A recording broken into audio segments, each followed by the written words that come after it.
सगळीकडे लोकसभा निवडणुकीचा प्रचार जोरात सुरू आहे। महाराष्ट्रात पहिल्या 3 टप्प्यातील मतदान प्रक्रिया पूर्ण झाली असली तरी आणखी 2 टप्प्यातील मतदान बाकी आहे। अशातच आता उर्वरित मतदारसंघातील प्रचार आणखी जोरात होणार असल्याचं चिन्ह आहे।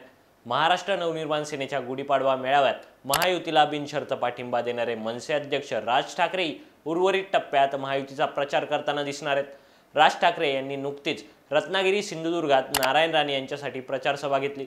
त्यानंतर आता राज ठाकरे पुण्यात सभा घेणार आहेत। पुण्यातील राज ठाकरेंच्या सभेला एक विशेष महत्त्व आहे, तेच आपण या व्हिडिओतून जाणून घेणार आहोत। नमस्कार, मी प्रणव ढमाले, तुम्ही पाहताय फॉर द पीपल न्यूज। पुढे जाण्यापूर्वी आपण आमच्या चॅनलला सबस्क्राइब करा, लाईक व फॉलो जरूर करा। पोस्ट ग्रॅज्युएट डिग्री कोर्सच्या माध्यमातून परिपूर्ण राजकीय नेतृत्व घडवणारं आणि प्राध्यापक राहुल कराड यांच्या संकल्पनेतून साकारलेलं भारतातील पहिलं institute MIT school of government presents जागर लोकशाहीचा। पुण्यात महायुतीचे उमेदवार मुरलीधर मोहोळ यांच्यासाठी मनसे अध्यक्ष राज ठाकरे येत्या 10 मे रोजी प्रचार सभा घेणार आहेत। विशेष म्हणजे 8 मे ते 11 मे दरम्यान पुण्यात मुरलीधर मोहोळ यांच्या प्रचारासाठी पुण्यातील 6 विधानसभा मतदारसंघात प्रचार सभांचं आयोजन करण्यात आलं। यात उपमुख्यमंत्री देवेंद्र फडणवीस, केंद्रीय मंत्री नितीन गडकरी यांच्यासह भाजप प्रदेश अध्यक्ष चंद्रशेखर बावनकुळे विविध ठिकाणी सभा घेणार आहेत। अशातच आता मनसे अध्यक्ष राज ठाकरे 10 मे रोजी सायंकाळी 5 वाजता पुण्यातील मध्यवर्ती भागातील अलका चौकात सभा घेणार असल्याची माहिती मनसेचे पुणे शहराध्यक्ष साईनाथ बाबर यांनी दिली।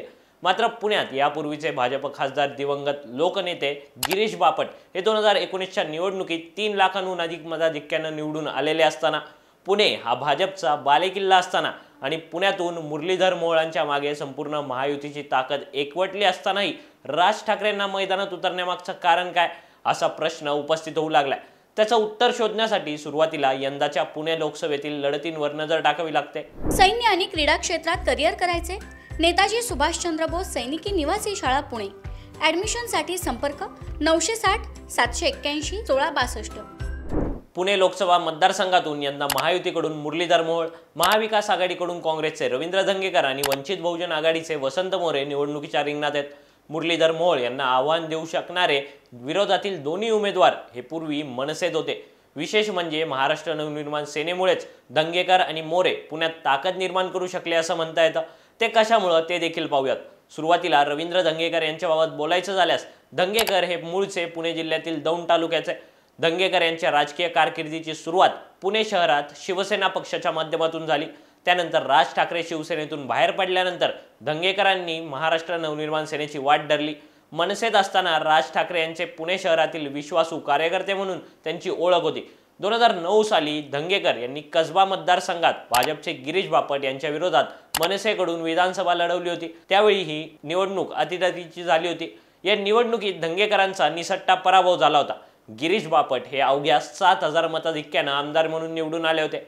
2014च्या विधानसभा निवडणुकीतही धंगेकर पुन्हा गिरीश बापट यांच्या विरोधात मनसेकडून उभे राहिले, पण त्यांना 3ऱ्या क्रमांकाची मतं मिळाली होती। नंतर धंगेकर यांनी मनसेला रामराम करत काँग्रेसचा हात हाती घेतला।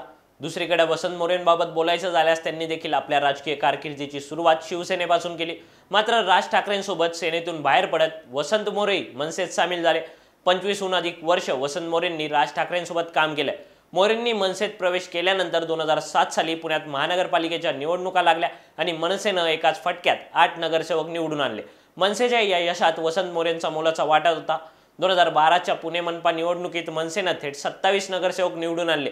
यावेळी 2012 ते 2013च्या काळात वसंत मोरे हे महापालिकेत विरोधी पक्षनेते राहिलेत। त्यानंतर वसंत मोरेंनी हडपसर विधानसभा मतदारसंघातून विधानसभा निवडणूक लढवली होती। यंदाच्या लोकसभा निवडणुकीच्या तोंडावर त्यांनी मनसेला जय महाराष्ट्र करत वंचित बहुजन आघाडीत प्रवेश केला। या दोन्ही नेत्यांच्या पार्श्वभूमीकडे पाहिलं तर पुण्यात मनसेची असलेली ताकदही दिसून येते। पक्ष स्थापनेनंतर अवघ्या 1 वर्षात झालेल्या महापालिका निवडणुकीत 8 नगरसेवक, त्यानंतर 5 वर्षांनी झालेल्या निवडणुकीत निवडून आलेले 27 नगरसेवक आणि पालिकेत मिळालेलं विरोधी पक्षनेतेपद। मध्यंतरीच्या काळात भाजपचे दिवंगत नेते गिरीश बापट यांना विधानसभेत त्यांच्याच बालेकिल्ल्यात दिलेली टफ फाईट। 2009च्या लोकसभा निवडणुकीत मनसेचे उमेदवार रणजित शिरोळे यांनी घेतलेली 75,930 मतं। 2014च्या लोकसभेत मनसेच्या दीपक पायगुडेंना मिळालेली 93,502 मतं पुण्यात मनसेची ताकद दाखवण्यासाठी पुरेशी आहेत। दुसरीकडे याच ताकदीच्या जोरावर मनसेचे अनेक नेते यंदा लोकसभा लढवण्यासाठी इच्छुक होते। स्वतः राज ठाकरेंचे सुपुत्र अमित ठाकरे पुणे लोकसभा लढवणार अशी चर्चा झाली होती। लोकसभा निवडणुकीची घोषणा होण्याच्या काही दिवसांपूर्वीच अमित ठाकरेंच्या नेतृत्वात पुणे विद्यापीठावर विद्यार्थ्यांच्या प्रश्नावर आधारित मोर्चा आयोजित करण्यात आला होता। या मोर्चाच्या माध्यमातूनही मनसेनं पुण्यात मोठं शक्ती प्रदर्शन केलं होतं। या सगळ्या गोष्टींकडे पाहिलं तर पुणे हे मनसेसाठी किती महत्त्वाचं आहे हे दिसून येतं आणि याच कारणातून राज ठाकरेंनी पुण्यात सभा घेण्याचा निर्णय घेतला असावा असं म्हणता येतं। याबाबतचं तुमचं मत खाली दिलेल्या कमेंट बॉक्समध्ये कळवा। व्हिडिओ आवडला असेल तर लाईक करा आणि अशाच आणखी नवनवीन व्हिडिओजसाठी फॉर द पीपल न्यूजला सबस्क्राईब करायला विसरू नका। धन्यवाद।